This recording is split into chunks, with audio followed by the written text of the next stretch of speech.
Lumiwanag na dito.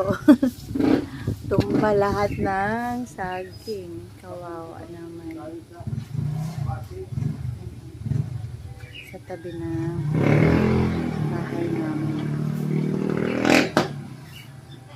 Kaya pala lumiwanag. Ayun, natumba na yung saging.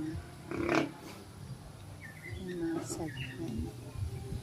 Nang alam din sa kabila. Check ko nga.